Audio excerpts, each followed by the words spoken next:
ये यस, इसके बाद ये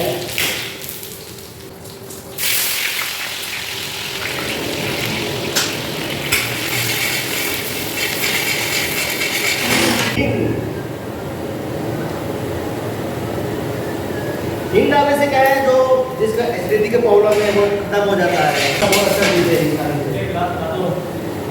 इधर इधर इधर रेडी।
अच्छा